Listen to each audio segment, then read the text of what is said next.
I'm sitting in the corner of our family living room during Sunday dinner, quietly picking at my plate. My brother, Marcus, is in his element. Loud, animated, commanding everyone's attention. He's talking about his new position at some marketing agency downtown, describing his impressive office with floor-to-ceiling windows. Then his eyes land on me. "It's wild how Ethan still lives like a college dropout," he says with a smirk. My fork pauses mid-air, but I don't react. Mom shoots him a warning look. "Marcus, that's enough." He shrugs, turning back to Dad with another story about landing a big client. I keep eating, letting his words wash over me. Nobody knows what I actually do for work, except my business partner, Alex. I've kept it that way on purpose. Marcus keeps going, mentioning how he's already eyeing promotions. I think about the board meeting I had yesterday, approving a 7-figure deal. If only he knew what real success actually looked like. I stay silent, letting him enjoy his moment. Mom squeezes my shoulder as she passes by. Inside, I'm thinking, eventually, he'll figure it out. Growing up, Marcus always grabbed the spotlight. He played varsity football, dated the popular girls, got voted class president. I was the kid reading programming books in the library, building websites for fun. Our parents loved us equally. Dad cheered at Marcus's games while Mom helped me with science fair projects. But Marcus had charisma, the kind that made rooms turn when he entered. I learned early that I preferred the sidelines. At family gatherings, Marcus would regale everyone with tales of his achievements. I'd sit quietly, happy to let him shine. It wasn't resentment exactly. More like acceptance. We were wired differently. Now, at 29, I see how those years shaped me. While Marcus learned to perform, I learned to build. He craved applause. I craved solutions. He saw my quiet nature as weakness, as lack of ambition. But Dad once told me something important. "Ethan, you've got a different kind of strength." Back then, I didn't fully understand. Now, every time Marcus dismisses me, I remember those words. Being quiet doesn't mean being powerless. Sometimes, it means having nothing to prove. Tonight, I'm in my downtown loft, fingers flying across 3 monitors. The code is almost flawless, just a few bugs to squash. Across the room, Alex scrolls through her tablet, reviewing our quarterly projections. She's the face of our company. I'm the architect. That's how we've always worked. 5 years ago, we launched a cybersecurity platform called Fortress. Now, it protects data for Fortune 500 companies. Our valuation hit $80 million last month. Alex looks up, grinning. "Ethan, you're a machine tonight." "Almost done." I nod, typing the final commands. The system compiles perfectly. "That's it," I announce. "We're ready for deployment." She raises her coffee mug, and I tap mine against it. Another successful update, one that will secure communications for hospitals, banks, and government agencies. But nobody outside this room knows I built the core technology. By my choice, I've stayed off the company website. People assume Alex runs everything solo. I prefer it that way. The work is the reward, not the recognition. At least, that's what I tell myself. My phone buzzes the next morning with a text from Mom. Marcus got laid off. The message is brief, no details. I can picture him pacing his apartment, furious that his agency downsized. I feel conflicted. Marcus and I have our issues, but I hate seeing him struggle. By afternoon, I learn he's frantically applying everywhere. Then I notice an internal post from our HR department. New marketing manager position at Fortress Security. Alex and I exchange glances during our video call. "He's good at marketing, right?" she asks. I nod slowly. "Yeah, he is." Our recruiter reaches out to Marcus. He interviews well, confident, sharp, persuasive. He gets the job within a week. When Marcus walks into our sleek office building for orientation, he has no idea I own half of it. He's impressed by the modern design, the rooftop terrace, the gourmet cafeteria. His eyes light up like he's found paradise. He reports to our chief marketing officer, unaware that major decisions cross my desk first. Ironically, he'll be managing accounts I helped secure. Watching from a distance, my heart pounds.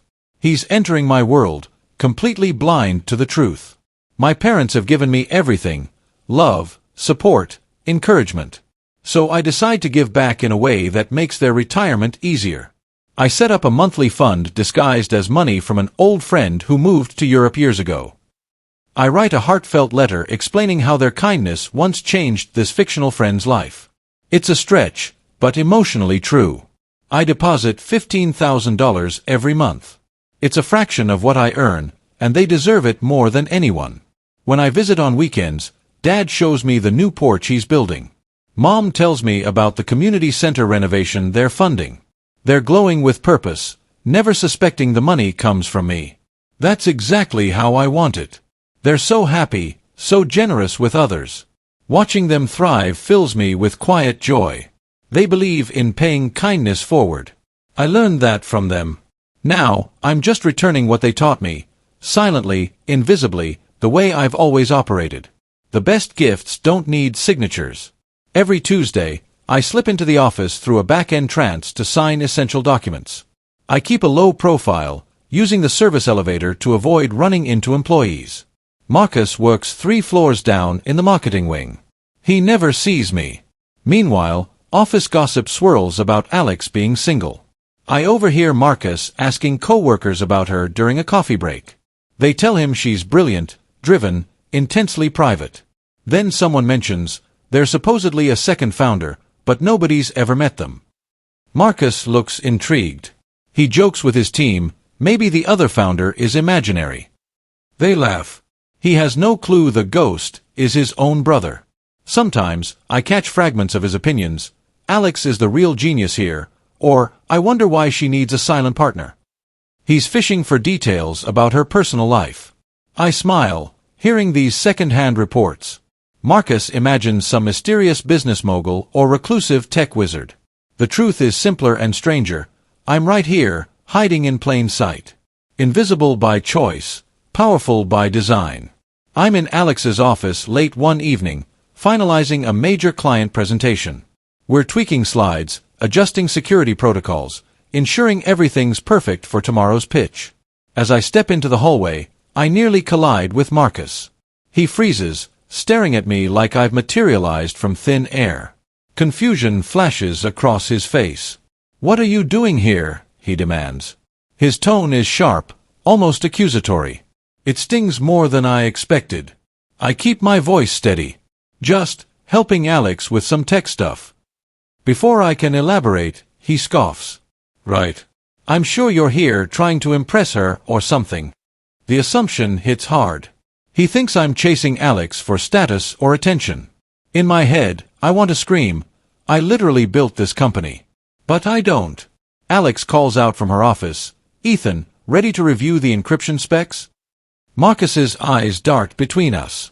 He looks almost betrayed, like I'm invading his territory. I brush past him without another word. My heart races. We're approaching a breaking point, and Marcus has no idea what's really happening.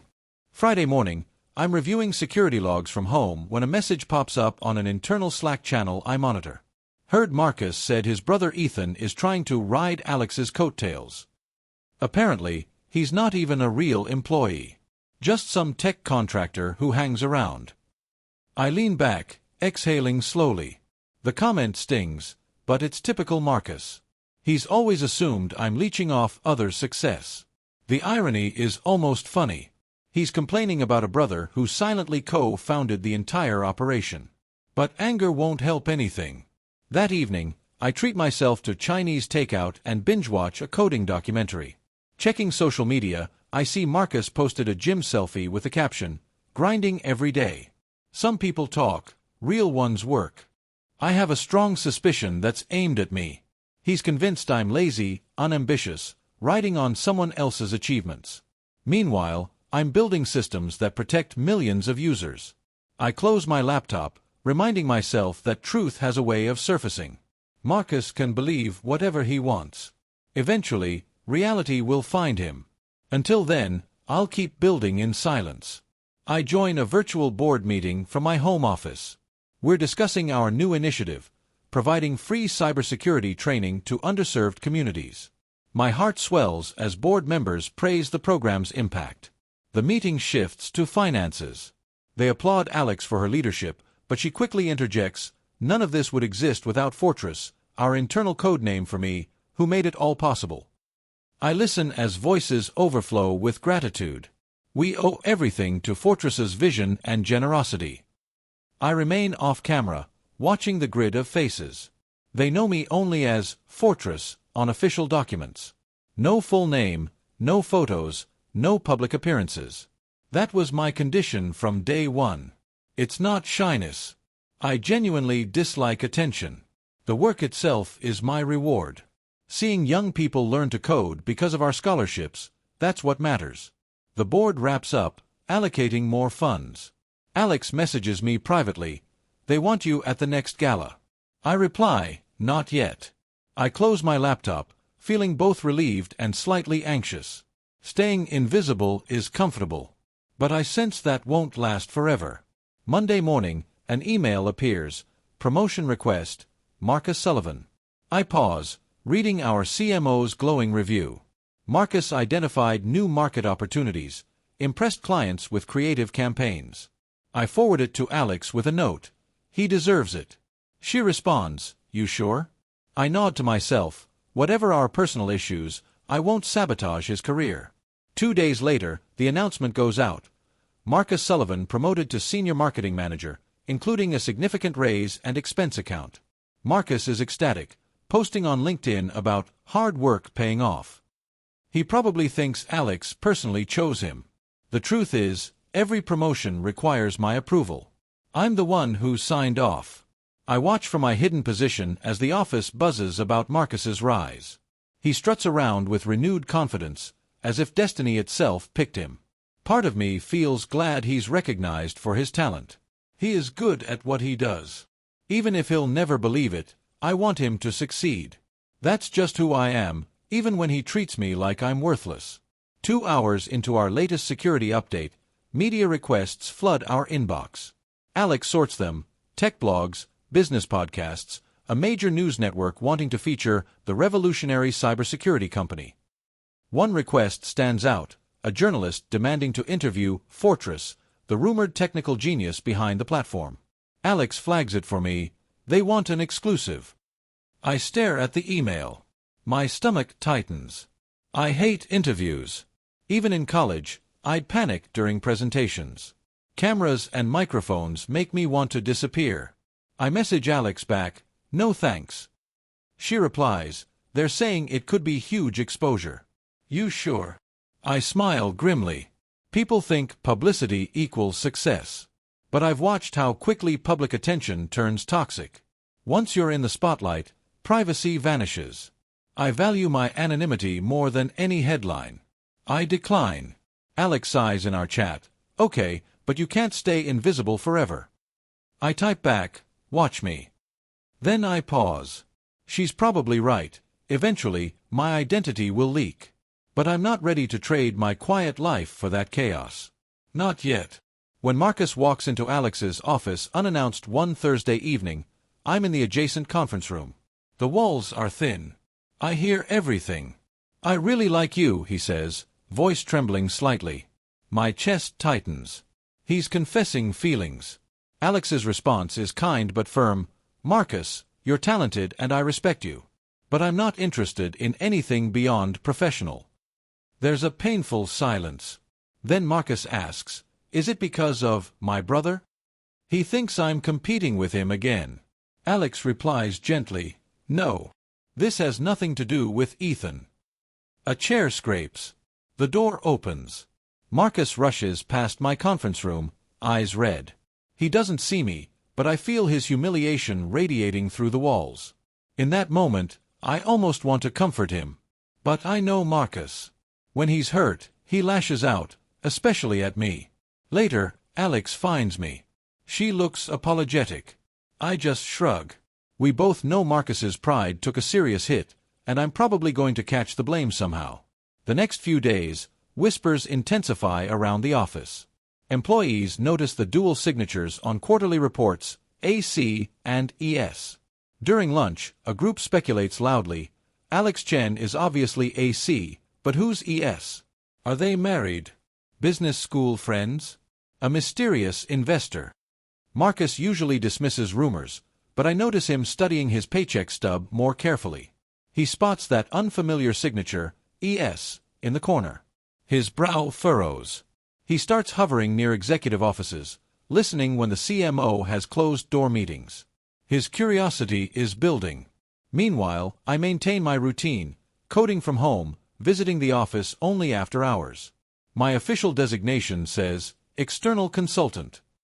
Everyone assumes I'm just a contractor. But the rumor mill churns faster. Employees trade theories in Slack channels. Someone suggests ES might be a pseudonym. Another thinks it's a legal technicality. I feel the tension mounting like an approaching storm. Soon, someone will connect the dots. And when they do, Marcus will be at ground zero of the revelation. The bridge is shaking. It's only a matter of time before it collapses. Late Friday afternoon, Marcus sits at his desk reviewing quarterly marketing budgets.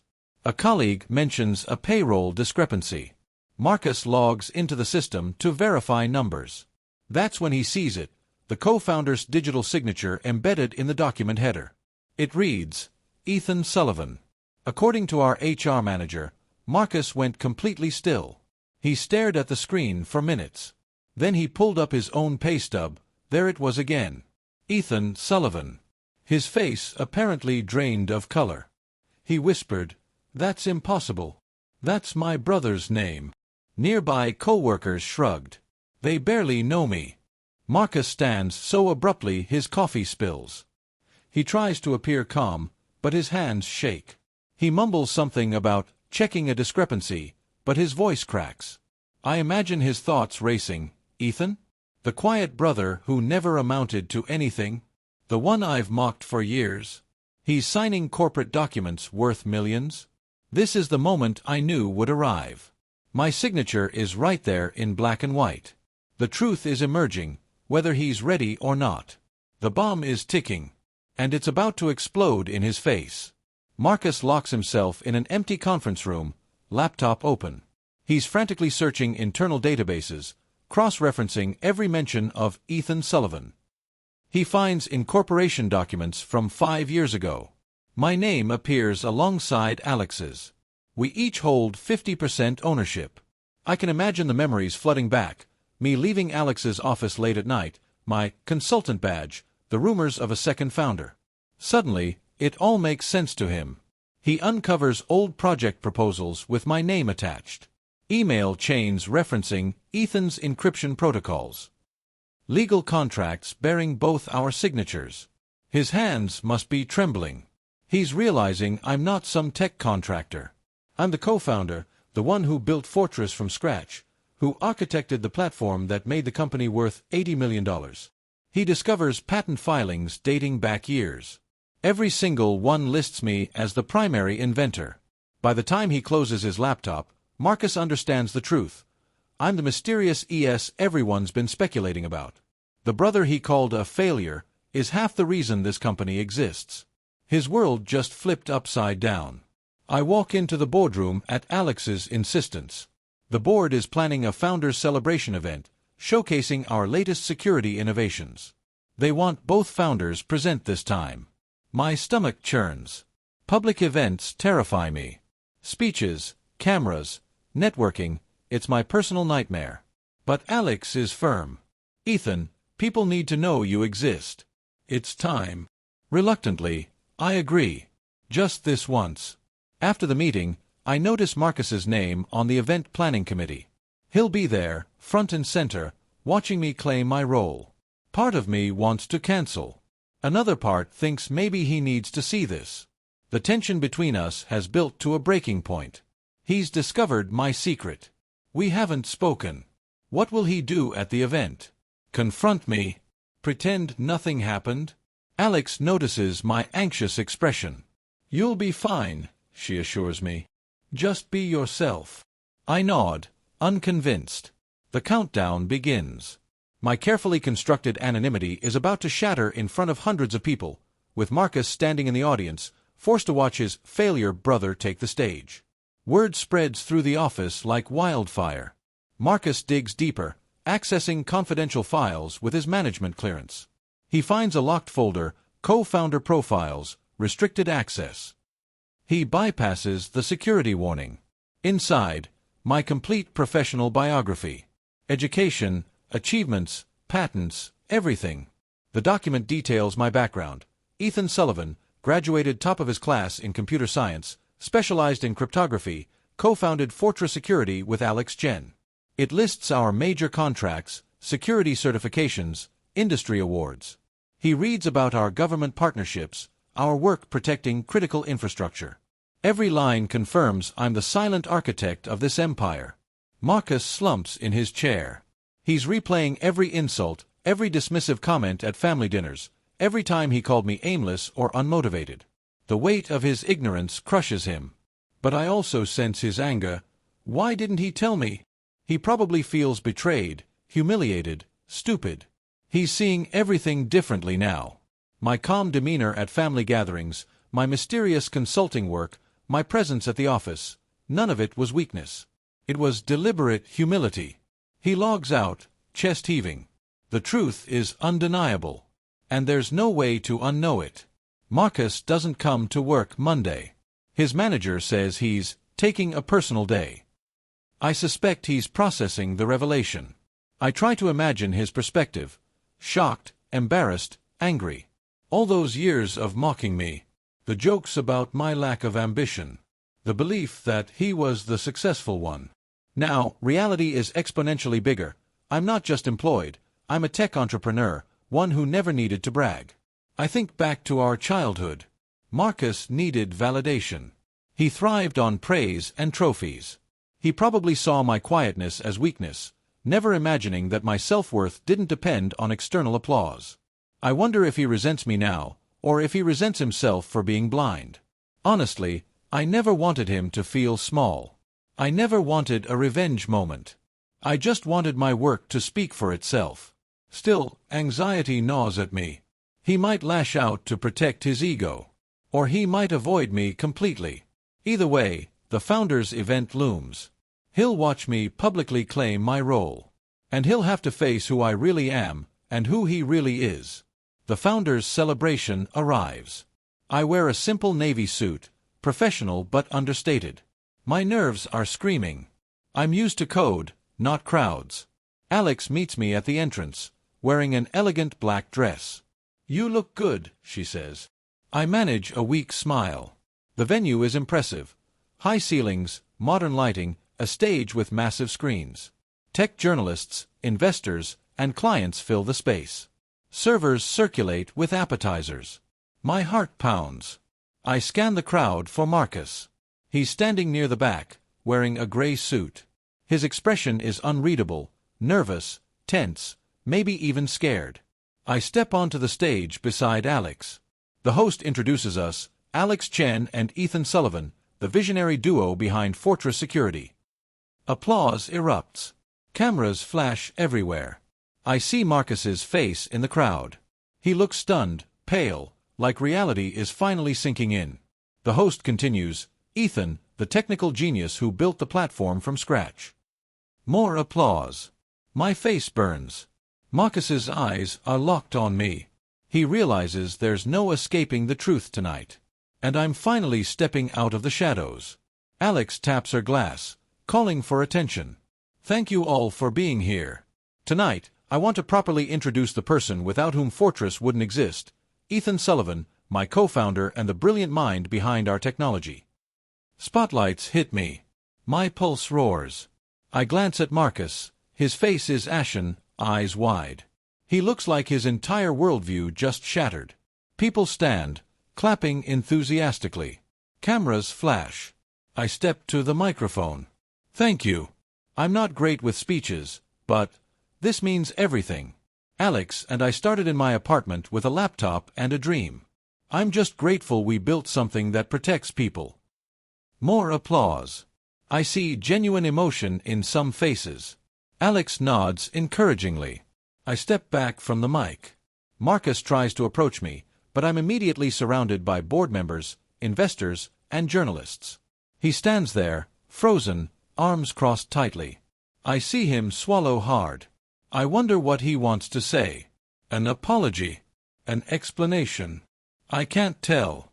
All I know is tonight marks a turning point. The truth is out. And both our lives have changed forever. Later, I stand near the bar, trying to recover from the adrenaline. My head spins from the attention. I see Marcus moving toward me, but before he gets close, a group of enthusiastic investors intercepts me. By the time I finish talking business, Marcus is gone. He doesn't try again. Instead, he hovers around the edges, watching me from a distance. His face shows shame, confusion, maybe regret. Deep down, I want him to approach me, to finally say something real. But maybe he's not ready. Maybe he can't find the words to apologize. The event ends with a final round of applause. Marcus slips out before I can reach him. I stand alone, watching people leave, feeling both victorious and strangely empty. On paper, I won. But reality isn't that simple. My own brother can't even face me. And I don't know what comes next. I gather my things, heading home in silence. Tomorrow will bring new challenges. Tonight, I just feel the weight of revelation settling over everything. I arrive home after midnight, kicking off my dress shoes and loosening my tie. My phone buzzes constantly with congratulatory messages. But nothing from Marcus. Lying in bed, I stare at the ceiling, thinking about Marcus's expression. All those years he dominated conversations, bragged about his achievements, mocked my lack of direction. I was always the shadow. Now, he knows the truth, and it's overwhelming. Guilt creeps in. Did I blindside him? Should I have told him years ago? But no, I had legitimate reasons for privacy. We don't owe anyone explanations for our success. Still, I imagine how humiliated he must feel, replaying every cruel comment. I roll over, hugging a pillow. I don't want him to suffer. He's talented. He earned his promotion legitimately. But the illusions he built about me just collapsed. That's a lot to process. I turn off the lamp, wondering what our relationship will look like tomorrow, if we even have one. Part of me wants to reach out, to ease his shame. But another voice whispers, he did this to himself. Sleep comes slowly, heavy with uncertainty. Morning brings an unexpected idea. I go to the office early, preparing a small package for Marcus. Nothing extravagant, just a leather portfolio and a handwritten note on plain paper. Marcus, thank you for your excellent work. You're genuinely talented at what you do, and I'm glad you're part of our team. Ethan. I leave it with reception, asking them to deliver it discreetly. No announcement. No performance. I imagine Marcus opening it, seeing my handwriting. Maybe he'll scoff. Maybe he'll feel relief. I don't need him to grovel. I just want him to know there's no hostility from my side.